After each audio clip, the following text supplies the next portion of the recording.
I've always been skeptical of the so-called weird stuff people claim happens in small towns. Sure, the isolation can get to you, and the silence makes your brain fill in the gaps with strange ideas. But ghosts, monsters, get real. That's what I thought until I spent a week in the kind of place you pass through but never stop in. Small town, USA, wasn't even on my radar until a friend asked me to house sit. They were spending 2 weeks in Florida, and I'd been itching for a break from city life. A cozy house with a backyard and no noisy neighbors sounded perfect. From the moment I got there, something felt off. Maybe it was how quiet the streets were. Not the kind of peaceful quiet, but that unnatural silence, where even the birds seemed to have vacated. The old man at the gas station gave me a long, squinting look when I said where I was staying, but didn't elaborate. I chalked it up to small-town paranoia. The house itself was cute. Single story, porch swing, big oak tree in the yard. But the inside was sterile, almost too clean. My friend had warned me about the overly attentive cleaning lady. She treats the place like a museum, they joked. I figured that explained the faint scent of bleach in the air and how nothing seemed out of place. The first night was uneventful. I cracked open a beer, flipped through some Netflix, and crashed early. It wasn't until the second night that things started to spiral. It was around midnight when I heard it. A scraping noise, like someone dragging something heavy across concrete. I muted the TV, straining my ears. The sound seemed to come from the backyard. My first thought was a raccoon or maybe a stray dog, so I grabbed a flashlight and went to check it out. The yard was empty. The oak tree's branches swayed gently in the breeze, casting long shadows across the lawn. But then I noticed something strange. A trail of scratches in the dirt, leading from the base of the tree toward the back fence. They were deep, parallel grooves, too even to be made by an animal. I told myself it had to be a prank. Some bored local kids messing with the outsider. Still, I didn't sleep well that night. The next morning, I decided to explore the town. If the locals were responsible for the scratches, I'd gauge their vibe. But no one wanted to talk. The few people I passed on the street avoided my eyes. The clerk at the grocery store was the only one who spoke to me, and even then, all they said was, "You should leave before the weekend." I laughed it off, but by the time I got back to the house, I couldn't shake the feeling that I was being watched. That night, the scraping noise returned, louder this time. It wasn't outside anymore, it was inside the house. The scraping wasn't coming from the backyard this time. It echoed through the house, faint but deliberate, like someone dragging a chair across a hardwood floor. My stomach dropped as I realized it was coming from the basement. Now, I'm not a brave person. If this had been my place, I'd have grabbed my keys and been halfway down the highway. But it wasn't my house, and my friend had left me in charge. So, against every survival instinct I had, I grabbed a kitchen knife and made my way to the basement door. It was one of those old wooden doors with peeling paint and a lock that looked like it had been installed before electricity was a thing. The door creaked open, revealing a staircase that descended into pure darkness. My flashlight beam barely pierced the black, but I could make out the bottom step. The scraping sound had stopped, leaving the air thick with silence. "Hello," I called out, immediately regretting it. My voice sounded small, swallowed up by the void below. No answer. I stood there, trying to convince myself it was nothing. Maybe a draft or the house settling. Then I saw it. A faint movement at the bottom of the stairs. Just a shadow shifting, too quick to make out, but enough to send a chill down my spine. I slammed the door shut and locked it, backing away as my heart pounded in my ears. I told myself I'd imagined it, that it was a trick of the light. But when I turned back toward the living room, I froze. Every cabinet in the kitchen was open. I hadn't heard a sound. I'd just been there, and everything had been fine. Now, dishes and glasses were arranged neatly on the counter, like someone had taken the time to carefully remove them. The open cabinets looked like gaping mouths, the silence of the house suddenly deafening. I bolted to my room, locked the door, and sat on the bed with my knife clutched tight. Sleep was out of the question. At some point in the night, I must have dozed off because I woke up to sunlight streaming through the window. For a brief moment, I thought it had all been a bad dream. Then I heard the footsteps. They were slow, deliberate, and heavy, coming from above me. Above. The attic. I hadn't been up there yet, hadn't even thought about it. But someone or something was moving around up there. My pulse raced as I crept into the hallway, staring at the attic hatch. It was one of those old pull-down ladders, and the rope dangled slightly, as if it had been used recently. I wanted to leave, to get in my car and never come back. But my friend's face flashed in my mind. They trusted me. If I abandoned the place, what would happen to them?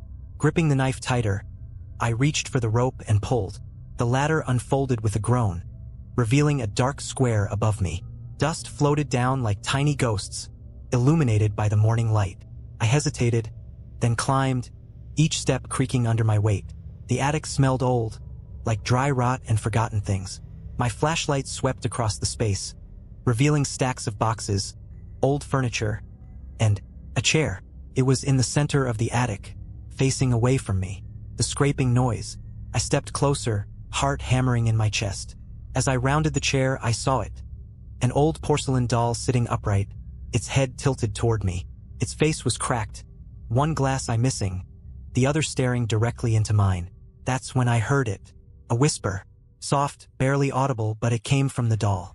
Said my name. I froze, every muscle in my body locking up as the faint whisper repeated my name. It was a voice I didn't recognize, soft, childlike, and unnatural, like it was coming from somewhere far away and up close all at once. The doll didn't move, but its single glass eye seemed to track me as I backed away. My flashlight flickered, the beam stuttering across the attic. In the dim light, the shadows seemed to writhe, stretching toward me like oily fingers. I wanted to run, but my legs wouldn't cooperate. Then, the whisper turned into a low giggle. It wasn't just the doll anymore. The sound came from all around me, echoing in the enclosed space. I snapped out of my stupor and bolted for the ladder, nearly tripping in my panic. The giggling followed me, growing louder, overlapping with itself like a crowd of unseen voices. When I hit the floor, I slammed the attic hatch shut and twisted the lock. My breathing was ragged, my chest heaving as I stumbled back against the wall. Then the scratching started. It came from the other side of the attic hatch, slow and deliberate. It sounded like nails or claws, dragging across the wood. The sound sent chills rippling across my skin. I had to get out of the house. Now, grabbing my keys and phone, I rushed for the front door. But when I reached it, I stopped dead. The scratches from the attic weren't the only ones. Deep, parallel grooves were gouged into the front door, fresh and splintered. They weren't there before. My hand shook as I reached for the knob. I didn't know if I was running towards safety or into something worse, but I didn't care. The door creaked open, revealing the bright, sunlit yard.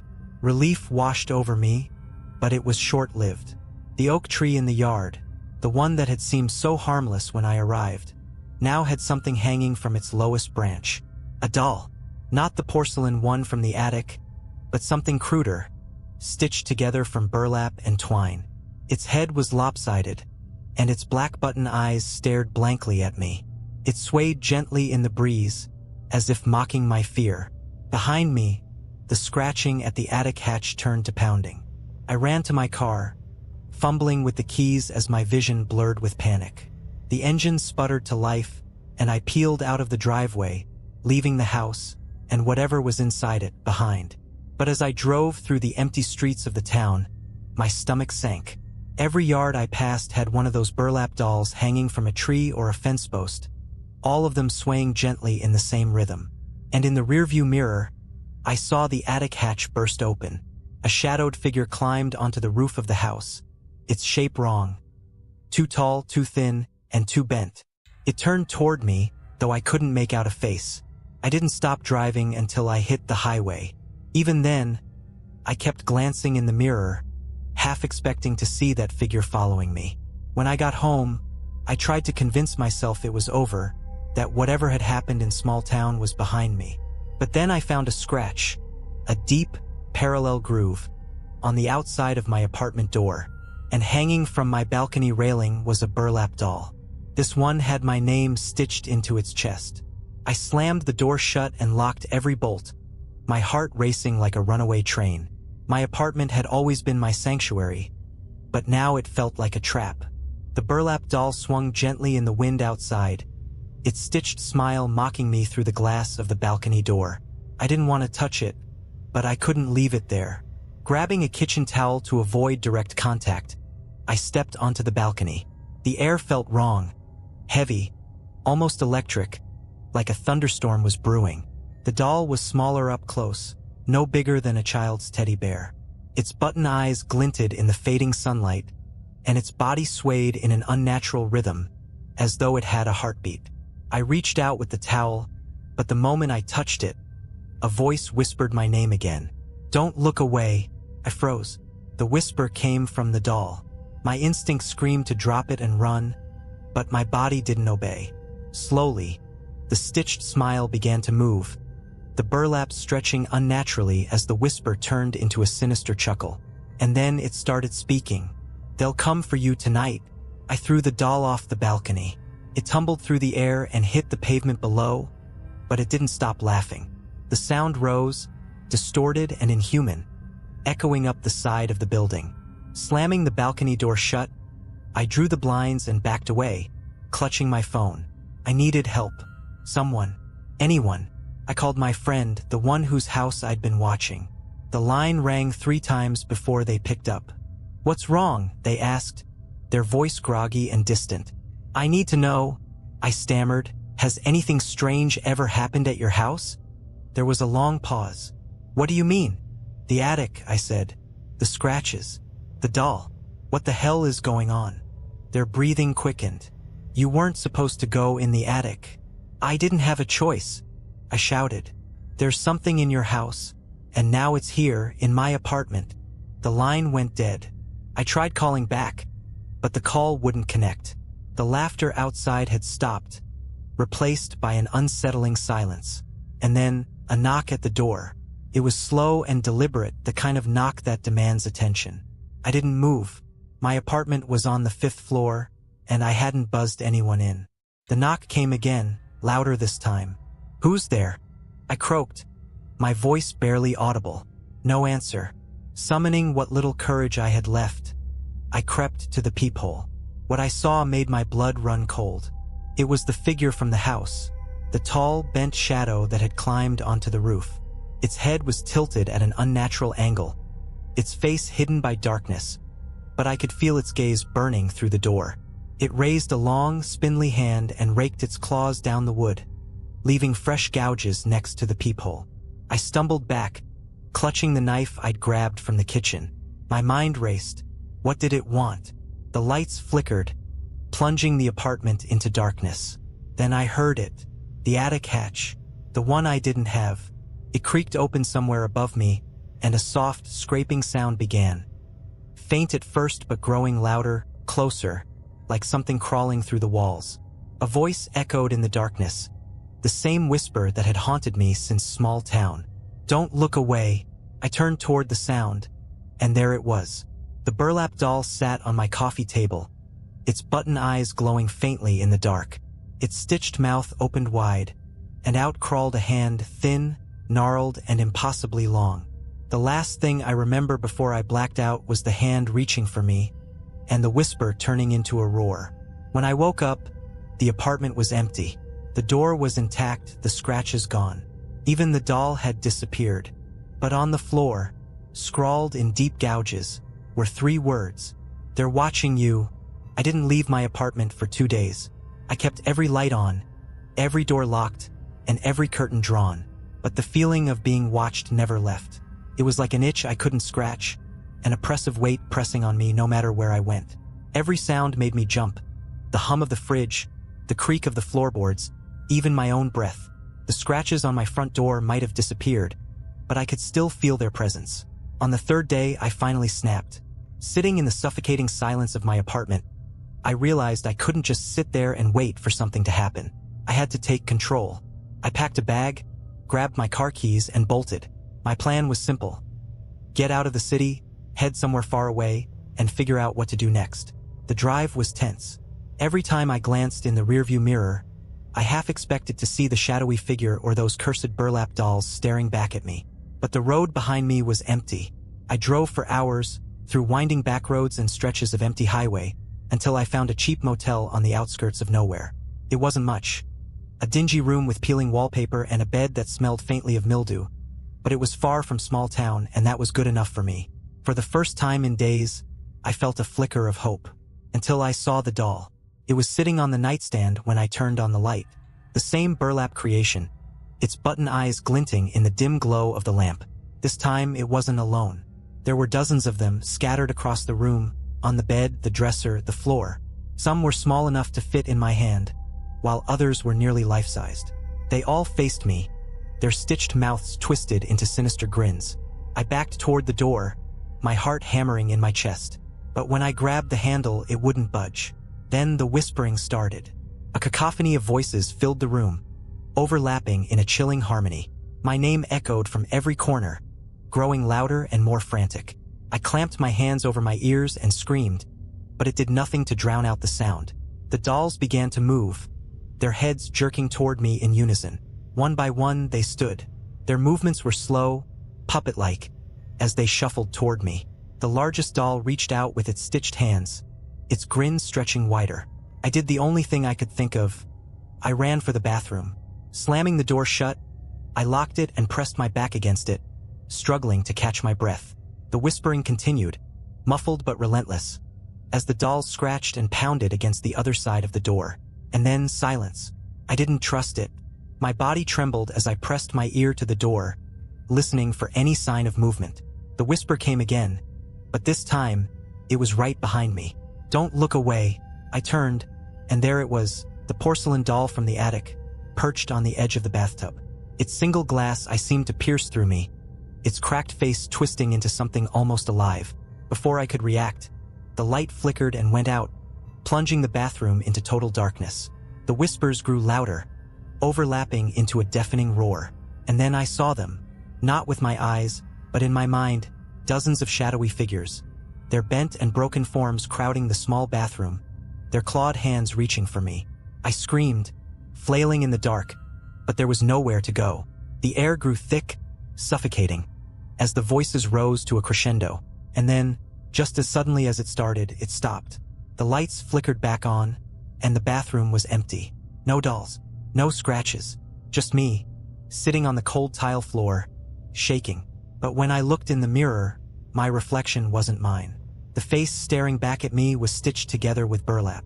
I stumbled back from the mirror, my legs giving out beneath me. My breath came in shallow gasps as I stared at the thing in the glass.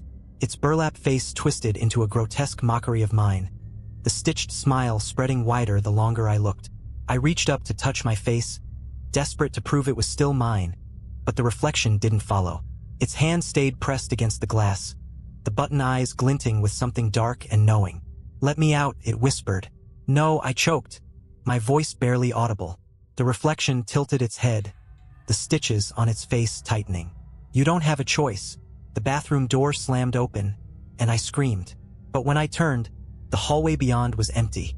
No dolls, no shadows, just the dim, flickering light of the motel room. I hesitated, then bolted. I didn't care where I was going, only that I had to get out. The motel room was a minefield of overturned furniture and scattered objects, as if something had torn through it while I was in the bathroom. The burlap dolls were gone. But as I reached the front door, I heard the whisper again. "You can't leave." The air grew cold, so cold I could see my breath. The room darkened, the shadows lengthening unnaturally. And then I saw them, lining the walls, standing in the corners. The dolls were back, but they were moving now. Their heads turned to follow me, their button eyes glinting in the darkness. I flung the door open and ran into the night, not stopping to look back. The motel parking lot was empty, my car sitting under a lone, flickering streetlight. I dove inside, locked the doors, and peeled out of the lot. The road stretched out before me, empty and endless, but I didn't care. I just kept driving, my hands white-knuckled on the wheel. It wasn't until I'd been driving for over an hour that I noticed the scratches. They were on the inside of the windshield, long parallel grooves that hadn't been there before. My breath hitched as I stared at them, my stomach sinking. Then I saw the doll. It was sitting in the passenger seat, small and unassuming, with its stitched smile and button eyes. "How long are you going to run?" it asked, its voice low and mocking. I screamed, swerving the car off the road. The tires skidded on loose gravel, and I came to a stop inches from a tree. When I looked back at the seat, the doll was gone. But the whisper wasn't. "You can't escape," it said, coming from everywhere and nowhere. "You're one of us now." "No," I shouted, slamming my hands against the wheel. "I'm not like you." The whisper grew louder, overlapping with itself until it became a roar. My vision blurred, the world around me spinning as the sound filled my head. And then everything went silent. When I opened my eyes, I was back in small town. The oak tree stood in the yard, its branches heavy with burlap dolls. The house loomed before me, dark and uninviting, the attic window glowing faintly. My car was gone, the road behind me swallowed by darkness. I stumbled toward the house, unable to stop myself. The front door creaked open on its own, revealing the same sterile, too clean interior. The whispers were everywhere now, coming from the walls, the floor, the air itself. And at the foot of the attic ladder stood the porcelain doll. Its cracked face twisted into a smile as it raised one hand and pointed up. I didn't want to climb. Every fiber of my being screamed at me to turn and run. But my legs moved on their own, carrying me to the ladder. The attic was waiting. As I climbed, the whispers grew louder, their voices blending into a single, chilling command. Become. At the top, the chair was still there, but it wasn't empty. A figure sat slumped in it, its body covered in burlap, its button eyes staring blankly ahead. It was me. The last thing I remember was the doll's voice, soft and final. Don't look away. When I woke up, I was back in my apartment. The room was normal, no scratches, no dolls. But when I looked in the mirror, my face was still mine. At least it looked like it. But sometimes, when the light catches my reflection just right, I see it. The faint outline of stitches and the glint of button eyes staring back at me. Weeks passed, but life never truly returned to normal. The whispers had stopped, the scratches didn't reappear, and there were no dolls in sight. Still, the feeling of being watched never left. At first, I told myself it was paranoia. After everything I'd been through, who wouldn't feel on edge? But then I started noticing the little things. The way my reflection seemed to linger a second too long when I walked past mirrors, the faint sound of fabric rustling in empty rooms, and the dreams. Every night, I found myself back in the attic, standing before the stitched version of myself. Its button eyes glowed faintly in the dim light, and its stitched mouth opened wide, whispering the same word over and over. Join. I'd wake up drenched in sweat, my heart pounding, only to find the apartment silent and still. But the dreams weren't the worst part. It was the shadows. At first, I thought they were tricks of the light, shapes shifting in the corner of my eye, disappearing when I turned to look. But they grew bolder. One night, as I was brushing my teeth, I saw it clearly. In the bathroom mirror, just behind me, a figure stood in the shadows, tall, bent, and wrong. Its face was obscured, but its hands, those long, gnarled claws, reached out toward me. I spun around, but the room was empty. When I looked back at the mirror, the figure was gone. I couldn't take it anymore. I started avoiding mirrors entirely, covering them with towels and sheets. But the shadows followed me. They crept along the walls and ceiling, growing darker, more distinct. One night, I decided to confront them. Armed with a flashlight and the knife I'd kept since small town, I waited. The shadows pooled in the corner of the living room, their edges shifting like smoke. What do you want? I shouted, my voice trembling. The room fell silent. For a moment, nothing moved. Then, a voice came from the darkness, low and rasping. It's too late. The shadows surged forward, swallowing the light.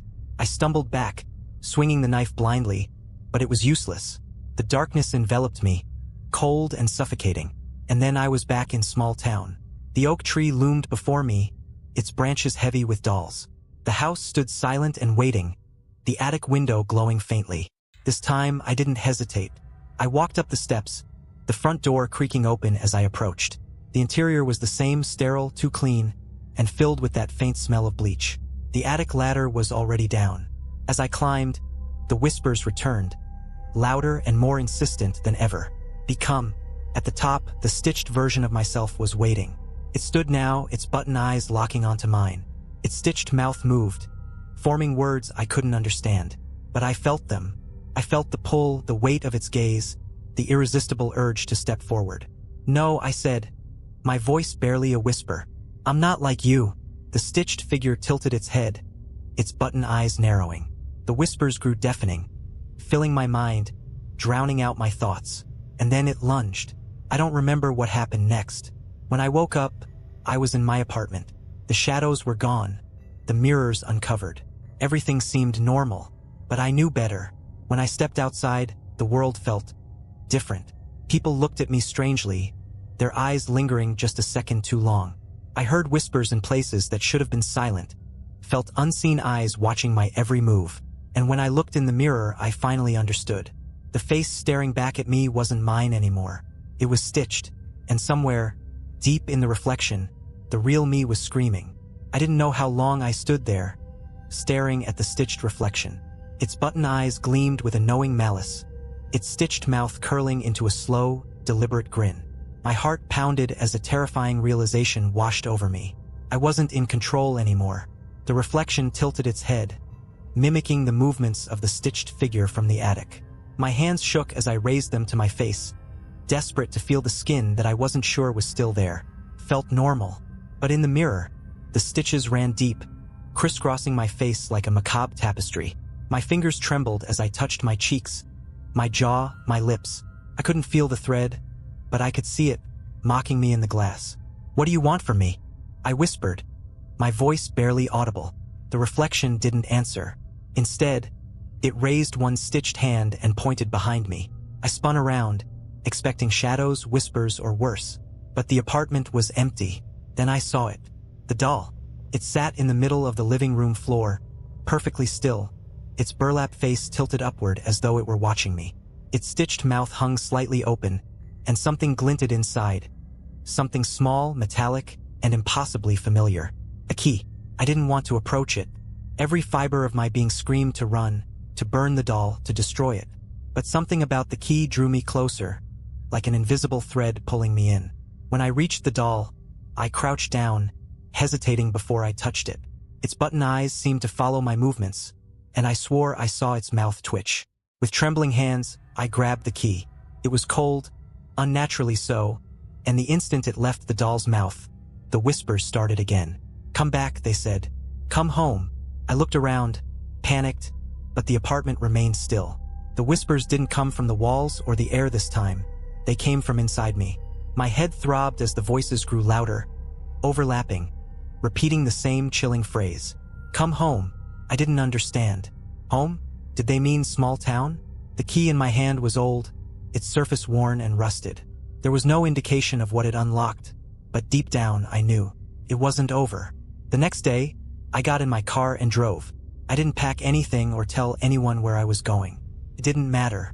Nothing mattered except getting to the place where this nightmare had started. Small town. The streets were as empty as I remembered, the air thick with that same unnatural silence. The oak tree stood in the yard, its branches bare now, the doll's gone. The house loomed ahead, dark and waiting. This time, the front door was locked. I stared at it for a moment, the key heavy in my hand. My breath fogged in the cold air as I slid the key into the lock and turned. The door creaked open, revealing the same sterile interior.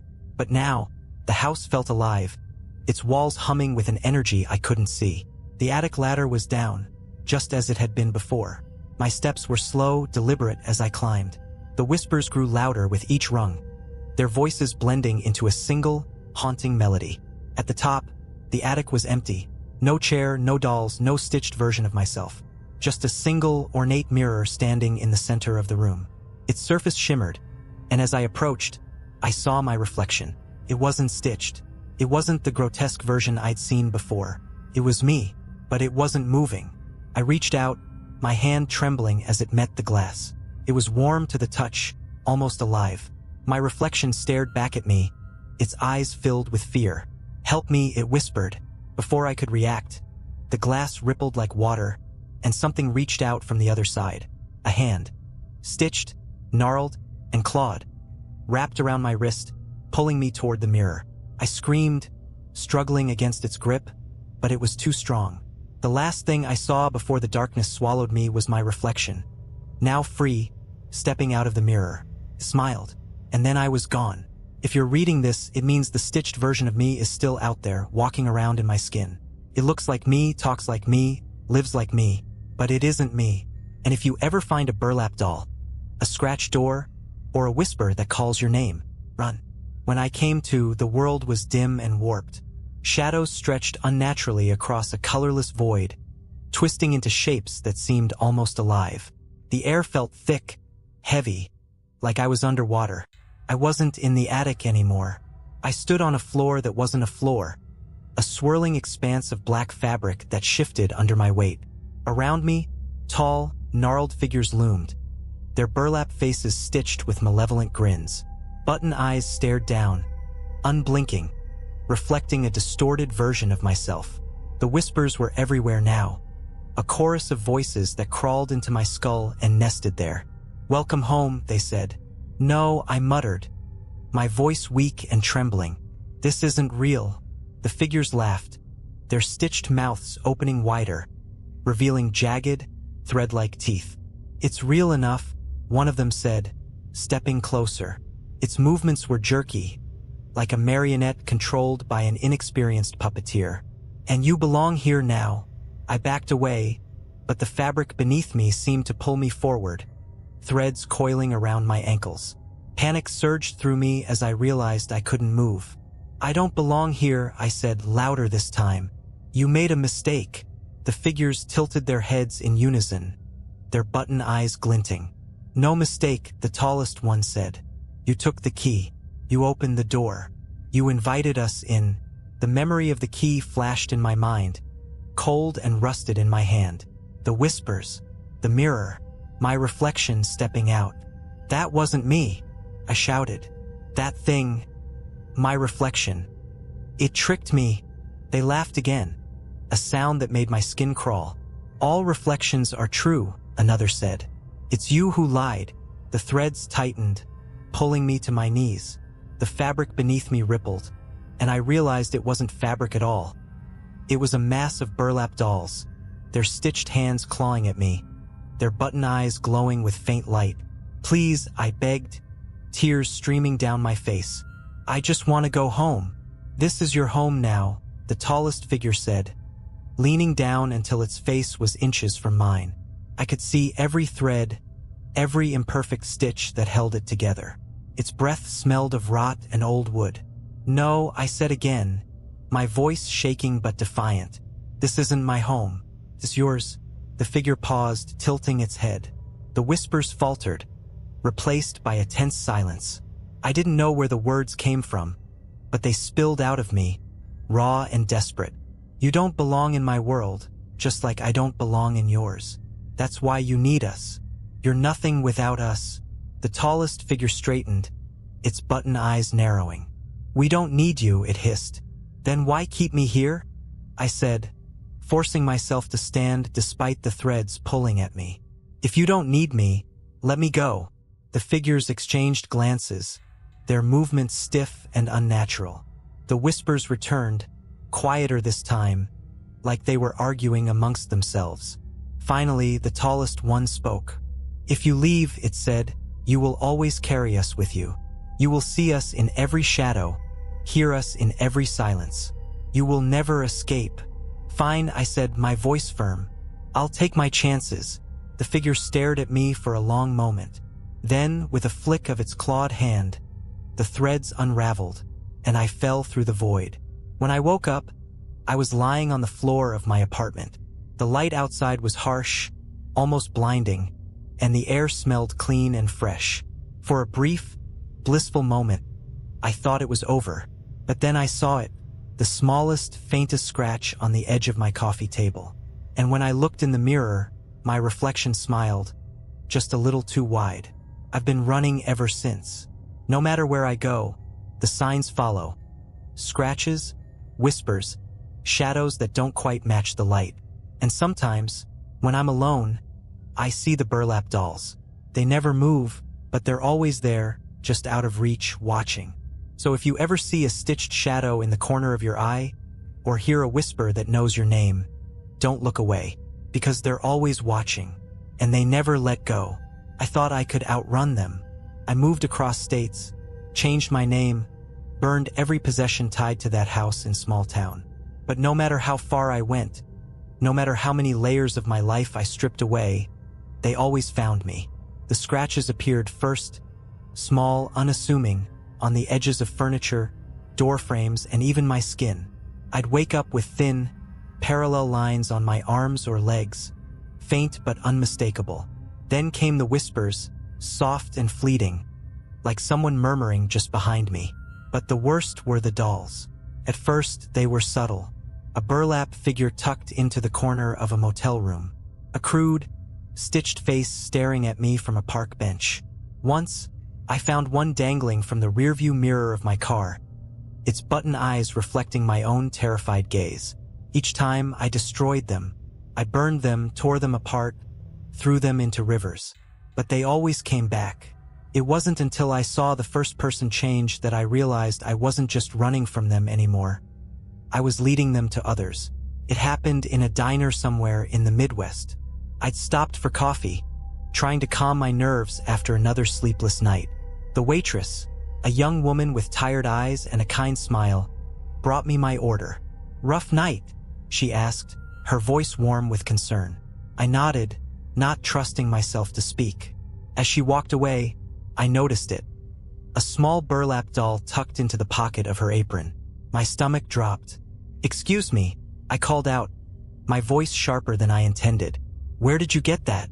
She looked confused, pulling the doll from her pocket. "This? Someone left it on the counter this morning," she said, holding it up. "I thought it was cute." "No," I said, standing abruptly. "It's not. You need to get rid of it. Right now." Her smile faltered, and she took a step back. "Sir, it's just a doll." "It's not just a doll," I shouted, drawing the attention of the other patrons. "Please, you have to trust me. Burn it, throw it away, anything. Just don't keep it." The woman looked at me like I was insane, clutching the doll to her chest. "Maybe you should leave," she said, her voice trembling.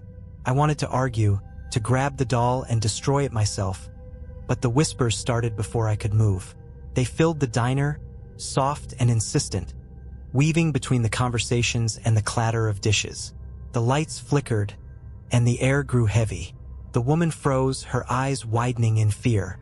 Slowly, her head turned toward me, and I saw it. Her pupils shrinking to pinpoints, her mouth curling into an unnatural grin. "Don't look away," she whispered, her voice not her own. The doll in her hands twisted and writhed, its button eyes glowing faintly. I ran. Now, I don't stay anywhere for more than a night. I avoid people, refuse to make connections. I can't let them spread this to anyone else. But the whispers are getting louder. The scratches appear faster, deeper. And last night, I saw my reflection in a window. It wasn't stitched anymore. It wasn't even me. It was the tall, bent figure from small town, its button eyes watching me with a terrible, silent hunger. I don't know how much longer I can hold on. If you've made it this far, consider this my final warning. They're not just watching, they're waiting. And when they come for you, there's no escape. I'm done running. I can't keep dragging this nightmare with me, leaving scratches and whispers in my wake for others to find. These things, they've followed me long enough. They've burrowed into my life, my mind, and my soul. And now they want to take everything. But I'm not going down without a fight. I started researching, digging into old stories about small town, about cursed objects, about anything that could explain what I'm dealing with. There wasn't much, but what I did find pointed to one thing. The dolls weren't just manifestations of the curse. They were anchors, tethering the darkness to our world. Destroying them wasn't enough. If I wanted to end this, I had to break the connection at its source. The key. I'd thrown it into a river weeks ago, desperate to rid myself of anything tied to small town. But last night, I woke up to find it on my nightstand, gleaming in the moonlight. It wasn't just a key, it was an invitation. So now I'm going back. The drive to small town felt different this time. The air was heavy, oppressive, and the landscape seemed to warp around me. The trees along the highway twisted in on themselves, their shadows stretching like clawed hands. The radio crackled with faint whispers, overlapping voices that grew louder the closer I got. By the time I reached the oak tree, the sun had vanished, swallowed by thick, unnatural clouds. The house loomed ahead, its windows glowing faintly like watchful eyes. The front door was already open. I stepped inside, the key cold in my hand. The house was alive now, its walls pulsing with dark energy. The attic ladder was down, waiting for me. As I climbed, the whispers grew louder, overlapping into a deafening roar. The attic was the same as before, the swirling void stretching infinitely in every direction. And at the center of it all was the mirror. This time, the reflection didn't hesitate. It stepped out as soon as I approached, its stitched face grinning, its button eyes glowing faintly. Behind it, the tall, bent figures emerged from the shadows, their gnarled hands reaching toward me. "You shouldn't have come back," the reflection said, its voice a twisted echo of my own. "Maybe," I said, holding up the key. "But I'm not leaving." The figures stopped, their movements faltering. The reflection's grin faded, its button eyes narrowing. "You think you can stop this?" it hissed. "You're nothing, just another thread in the weave." "Maybe," I said again, "but every thread can be unraveled." Before it could react, I plunged the key into the mirror. The glass shattered, and the world around me erupted into chaos. The figures screamed, their voices blending into a high-pitched wail as the void began to collapse. The floor beneath me twisted and buckled, pulling at my feet, but I held on, driving the key deeper into the mirror's frame. The reflection lunged at me, its stitched hands clawing at my throat. We struggled, the shards of the mirror cutting into my skin, but I didn't let go. "Let me go!" it shrieked, its voice filled with panic. "No," I growled, twisting the key. "You first." With a final, ear-splitting crack, the mirror shattered completely. When I woke up, I was lying under the oak tree. The house was gone. The sky above was clear, the air warm and still. For the first time in months, there was no whispering, no scratches, no dolls. I touched